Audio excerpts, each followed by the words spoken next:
नमस्कार दोस्तों, स्वागत है आप सभी का। बात करेंगे आज बड़ी खबरों में। राज्यसभा की कार्रवाई आज के लिए स्थगित, महापंचायत पहुंचे राकेश टिकैत। वहीं अगली बड़ी खबर में बात करेंगे हरियाणा जिंद जिले में महापंचायत के दौरान स्टेज टूटा, राकेश टिकैत समेत कई नेता मंच से गिरे। वहीं अगली बड़ी खबर में बात करेंगे राहुल गांधी ने कहा तंज इतने सारे तानाशाहों के नाम यम से क्यों शुरू होते हैं। वहीं अगली बड़ी खबर में बताएंगे हम आपको राहुल गांधी के बयान को कांग्रेस भी गंभीरता से नहीं लेती, कृषि मंत्री तोमर का पलटवार। वहीं अगली बड़ी खबर में बात करेंगे विधानसभा चुनाव से पहले ममता बनर्जी ने छेड़ा एनआरसी का राग, बोली बंगाल में लागू करने की नहीं दूंगी इजाजत। वहीं अगली बड़ी खबर में बात करेंगे राहुल गांधी पर भाजपा का बड़ा हमला, काव्य चाहते हैं गोली चले और लाशें बिछे। वहीं अगली बड़ी खबर में हम आपको बताएंगे केंद्र सरकार का दिल्ली के साथ सौतेला व्यवहार, दिल्ली सरकार ने बताया लाग नहीं करती है केंद्र सरकार। तो दोस्तों, अभी तक आपने वीडियो को लाइक नहीं किया है तो फटाफट वीडियो को लाइक करिए और चैनल को सब्सक्राइब करके बेल आइकन जरूर दबाइए। तो चलिए शुरू करते हैं पहली बड़ी खबर को। दोस्तों, वहीं अगली बड़ी खबर निकल के आ रही है किसानों के मुद्दे पर अलग चर्चा की मांग को लेकर लोकसभा में विपक्ष का हंगामा, कार्रवाई बाधित। दोस्तों, हम आपको पूरी खबर बताते हैं। 3 नए कृषि कानून के खिलाफ किसानों का प्रदर्शन आज 17वें दिन में प्रवेश कर चुका है। दिल्ली की सभी सीमाओं पर जहां किसान अपनी मांगों के साथ डटे हुए हैं, तो वहीं सीमा की दूसरी ओर सीमेंट की बैरिकेड, नुकीले कील और तार बिछाए गए हैं। भारी संख्या पुलिस कर्मियों की तैनाती भी की गई। बुधवार को राज्यसभा में कृषि कानून और किसानों के आंदोलन को लेकर जमकर बहस हुई। विपक्ष के नेता गुलाब नबी आजाद ने शुक्रवार को इस कानून को वापस लेने की अपील की। वहीं सपा सांसद रामगोपाल यादव ने किसानों की बात न सुनने पर नाराजगी जाहिर की। वहीं दूसरी तरफ भारतीय किसान यूनियन के नेता राकेश टिकैत आज हरियाणा के जिंद जिले में किसानों की महापंचायत में शामिल होने पहुंचे। महापंचायत में भारी संख्या में किसान पहुंचे हैं। दोस्तों, हम आपको बताते हैं केंद्रीय गृह मंत्री अमित शाह ने ट्वीट करके कहा कि कोई भी भ्रष्टाचार भारत की एकता को खत्म नहीं कर सकता, कोई भी दुष्प्रचार भारत को नई ऊंचाई हासिल करने से नहीं रोक सकता। दुष्प्रचार भारत का भविष्य तय कर सकते हैं, केवल विकास कर सकता है। भारत विकास के लिए एकजुट खड़ा है। इससे पहले पॉप स्टार रिहाना के किसानों के प्रदर्शन के समर्थन में ट्वीट में लिखा था, हम किसानों की बात क्यों नहीं कर रहे हैं। दोस्तों, वहीं अगली बड़ी खबर निकल के आ रही है हरियाणा जिंद जिले में महापंचायत के दौरान स्टेज टूटा, राकेश टिकैत समेत कई नेता मंच से गिरे। दोस्तों, हम आपको पूरी खबर बताते हैं। केंद्र में 3 नए कृषि कानूनों के खिलाफ जारी आंदोलन का समर्थन करने के लिए जिंद में आयोजित महापंचायत के दौरान वहां मंच टूट गया, जिस पर भारतीय किसान यूनियन प्रमुख नेता राकेश टिकैत और अन्य किसान नेता बैठे हुए थे। महापंचायत जिंद के कंडेला गाँव में आयोजित हुई, जिसमें कई खाप नेताओं ने भी हिस्सा लिया था। इसका आयोजन टेकेराम कंडेला की अगुवाई में सर्व जातीय कंडेला खाप ने किया था। दोस्तों, बताते हैं हम किसान आंदोलन के धार देने के लिए आज जिंद में महापंचायत का आयोजन किया गया था। जिंद में कंडेला खाप द्वारा कराई जा रही महापंचायत को अन्य खापों का भी सहयोग प्राप्त है। राकेश टिकैत के कार्यक्रम के पहुंचने से पहले ही बड़ी संख्या में किसान पहुंच चुके हैं। आपको जानकारी के लिए बता दें कि करीब 2 दशक पहले हरियाणा में किसानों का ऐसा आंदोलन चलाने वाली गंडेप्पा खाप ने कृषि कानूनों के खिलाफ किसानों का अपना समर्थन दिया। दोस्तों, बताते हैं गौरतलब कि जब तक टिकैत भावुक हुए थे तो कंडेला गाँव के लोगों ने जिंद चंडीगढ़ हाईवे पर जाम कर दिया था, जिसके बाद पूरे हरियाणा भर में किसान आंदोलन को समर्थन मिला था। वहीं बड़ी संख्या में लोग दिल्ली की सीमाओं पर भी पहुंच चुके हैं। दोस्तों, बताते हैं हम आपको आगे भी क्या बात है। भारत कोरोना वायरस महामारी के प्रकोप में जुड़ी ताज़ा खबरें तथा अन्य जुड़ी अपडेट लगातार हासिल करने के लिए हमारे चैनल को भी सब्सक्राइब करके रखिएगा। तो चलिए देखते हैं अगली बड़ी खबर को। तो अगली बड़ी खबर निकल के आ रही है राहुल गांधी ने कहा तंज इतने सारे तानाशाहों के नाम यम से क्यों शुरू होते थे। दोस्तों, हम आपको पूरी खबर बताते हैं।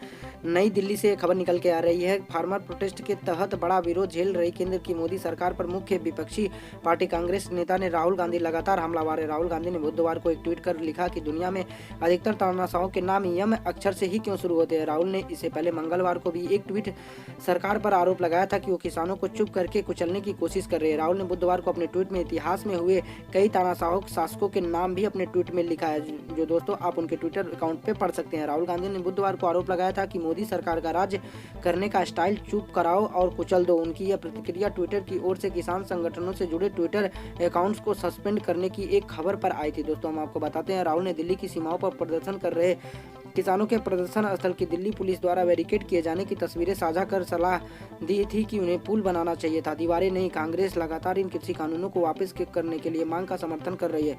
राहुल के बजट वाले दिन संसद परिसर में कांग्रेस सांसदों के साथ विरोध प्रदर्शन भी किया था। बुधवार को विपक्ष के प्रदर्शन के बीच उसकी सहमति के साथ साथ सरकार के राज्यसभा में कृषि कानून पर चर्चा करने के लिए वक्त तय भी किया गया था। दोस्तों, वहीं अगली बड़ी खबर निकल के आ रही है किसान आंदोलन से। दोस्तों, हम आपको बताते हैं राहुल गांधी के बयान पर कांग्रेस भी गंभीरता से नहीं लेती है, कृषि मंत्री तोमर का पलटवार। दोस्तों, हम आपको पूरी खबर बताते हैं। नई कृषि कानून के खिलाफ मोदी सरकार और किसानों के बीच जारी गतिरोध खत्म होने का नाम ही नहीं ले रहा है। दिल्ली बॉर्डर पर किसानों का विरोध प्रदर्शन के पिछले 69 दिन में जारी है। वहीं मंगलवार के किसानों का विरोध प्रदर्शन को लेकर सांसद दोनों सदनों लोकसभा और राज्यसभा में भी गतिरोध बरकरार रहा। विपक्ष कृषि कानून को मुद्दे पर चर्चा कराए जाने की मांग पर अड़ा रहा है। आज भारतीय किसान यूनियन के नेता राकेश टिकैत ने हरियाणा हरियाणा के जिंद में होने वाली महापंचायत में शामिल होने वाली। वहीं 26 जनवरी को दिल्ली में ट्रैक्टर रैली के दौरान हुई हिंसा से जुड़ी याचिकाओं पर सुप्रीम कोर्ट बुधवार को सुनवाई भी करेगी। किसान आंदोलन से जुड़ी हर जानकारी के लिए हम आपको पूरी खबर देते रहेंगे। दोस्तों बताते हैं, केंद्रीय मंत्री कृषि तोमर ने राहुल गांधी के ट्वीट पर बयान देते हुए कहा कि राहुल गांधी के बयान को कांग्रेस भी गंभीरता से नहीं लेती। अगर एएम से शुरू करे तो मोतीलाल नेहरू का भी नाम आता है, इसलिए उन्हें देखकर टिप्पणी करना चाहिए। दोस्तों हम आपको बताते हैं कि कांग्रेस दूसरे पर बंदूक रखकर चलाती है। कांग्रेस पर भाजपा प्रवक्ता संबित पात्रा ने पलटवार करते हुए कहा, राहुल गांधी ने प्रेस वार्ता कर फिर से किसानों के कंधों पर बंदूक रखकर अपनी राजनीतिक रोटी सेकने की कोशिश की है। दोस्तों बहुत बड़ी खबर निकल के आ रही है बंगाल से। विधानसभा चुनाव से पहले ममता बनर्जी ने छेड़ा एनआरसी का राग, बोली बंगाल में लागू करने नहीं दूंगी इजाजत। दोस्तों हम आपको बताते हैं कि क्या लागू करने के लिए कह रही हैं ममता बनर्जी जी। पश्चिम बंगाल के विधानसभा चुनाव को देखते हुए सियासी सरगर्मी बढ़ गई है। चुनाव में ढाई पहले मुख्यमंत्री ममता बनर्जी ने नागरिकों के राष्ट्रीय रजिस्टर यानी एनआरसी का राग छेड़ दिया है। अलीपुरद्वार में आयोजित एक रैली को संबोधित करते हुए ममता बनर्जी ने साफ शब्दों में कहा कि वह कभी भी एनआरसी को लागू नहीं होने देंगी। ममता बनर्जी ने कहा कि भाजपा एनआरसी के नाम पर लोगों के बीच डर पैदा करना चाहती है। मैं पश्चिम बंगाल में एनआरसी लागू करने की अनुमति नहीं दूंगी। एनआरसी के अलावा सीएए को लेकर भी सियासी बयानबाजी जमकर बो रहे हैं। बंगाल में बीजेपी के प्रभारी कैलाश विजयवर्गीय ने कहा था कि सीएए लागू करने के लिए राज्य की कोई भी आवश्यकता नहीं है। केंद्र सरकार सक्षम है, अगर राज्य सहयोग देगा तो भी लागू करेंगे और नहीं देगा तो भी लागू करेंगे।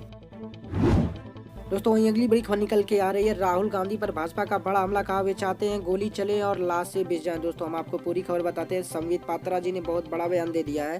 किसान आंदोलन को लेकर भाजपा ने कांग्रेस सांसद राहुल गांधी पर हमला बुलाया। भाजपा प्रवक्ता संबित पात्रा ने कहा कि राहुल गांधी चाहते हैं कि गोली चले और लाशें भिज जाए। दरअसल किसान आंदोलन को लेकर राहुल गांधी ने कहा था कि सरकार को जल्द समाधान निकालने की जरूरत है। बता दें कि कृषि कानूनों के खिलाफ किसानों का आंदोलन लगातार जारी है। ऐसे में दिल्ली के सिंधु और गाजीपुर बॉर्डर पर सुरक्षा व्यवस्था बढ़ा दी गई है। गौरतलब है कि 26 जनवरी को दिल्ली में हुई हिंसा के बाद किसान आंदोलन सुस्त पड़ा था, लेकिन राकेश टिकैत के आंसुओं के बाद दोबारा जान में जान आ गया है। तो अगली बड़ी खबर निकल के आ रही है, बजट से लेकर केंद्र सरकार का दिल्ली के साथ सौतेला व्यवहार, अरविंद केजरीवाल। दोस्तों हम आपको पूरी खबर बताते हैं। दिल्ली के अरविंद केजरीवाल सरकार ने केंद्रीय बजट 2021-2022 पर गहरी निशाना साधते हुए कहा कि बीजेपी की ओर केंद्र सरकार ने दिल्ली को फिर निशाना किया। साथ ही कहा कि केंद्र सरकार का दिल्ली के साथ सौतेला व्यवहार अभी भी जारी है। दोस्तों हम आपको बताते हैं, उप मुख्यमंत्री और वित्त मंत्री मनीष सिसोदिया ने केंद्रीय बजट पर अपनी प्रतिक्रिया देते हुए कहा कि दिल्ली की बजट में केवल 325 करोड़ रुपए मिले हैं, जबकि दिल्ली के लोग 1.5 लाख करोड़ रुपए का टैक्स केंद्र सरकार को देते हैं। उन्होंने कहा कि केंद्र सरकार ने बीजेपी शासित एमसीडी को भी 1 रुपए नहीं दिया है, जबकि देश भर के नगर निगमों के लिए 2 लाख करोड़ रुपए दिए गए हैं। एमसीडी चुनाव के वक्त बीजेपी ने कहा था कि वे केंद्र सरकार से सीधे एमसीडी के लिए पैसा लाएंगे। दोस्तों हम आपको बताते हैं, उप मुख्यमंत्री मनीष सिसोदिया ने कहा कि बीजेपी की केंद्र सरकार ने दिल्ली के साथ एक बार फिर सौतेला व्यवहार किया है। केंद्र सरकार से उम्मीद की जा रही थी कि इस बार दिल्ली में के विकास और यहाँ रहे गरीब 2 करोड़ लोगों के हितों को ध्यान में रखते हुए केंद्रीय बजट में केंद्रीय करों में हिस्सेदारी के बदले दिल्ली को मिलने वाले अनुदान में बढ़ोतरी करेगी, लेकिन केंद्रीय बजट से दिल्ली की मायूसी मिलेगी। दिल्ली सरकार को केंद्रीय करों में हिस्सेदारी के बदले मिलने वाला अनुदान पिछले 2 दशकों से बिना बढ़ोतरी केवल 325 करोड़ रुपए ही रखा गया है।